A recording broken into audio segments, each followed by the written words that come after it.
من الطحالب الخضراء الغنية بالبروتين والكربوهيدرات والأوميجا 3 والأوميجا 6 ومضادات الأكسدة ومضادات الالتهابات، وليها تأثير مضاد للبكتيريا والفيروسات، وكمان بتقوي الجهاز المناعي. وبتمتاز الاسبirulina بخاصية امتصاص المعادن الثقيلة، لكن زي ما ممكن انها تخلص الجسم من المعادن الثقيلة، هي كمان بتمتص المعادن من الأماكن اللي بتعيش فيها، وفي الأغلب بتكون ملوثة بالمعادن دي زي الزئبق والكادميوم والزريخ والرصاص.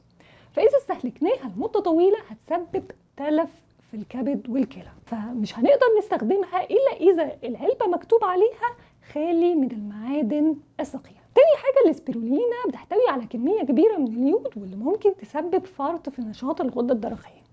وكمان الاسبirulina غير مناسبة للأشخاص المصابين بأي أمراض مناعية ذاتية زي الربو والتصلب المتعدد والتهابات المفاصل والسكري من النوع الثاني، لأنها بتنشط الجهاز المناعي بشكل كبير جدا، فهتزود الأعراض للأمراض المناعية دي. وكمان الاسبirulina ممنوع على المرضى اللي بياخدوا أدوية مثبطة للمناعة. لو استفدتوا من الفيديو بليز لايك وشير، ولو عندكم أي أسئلة اكتبوا لي في التعليقات.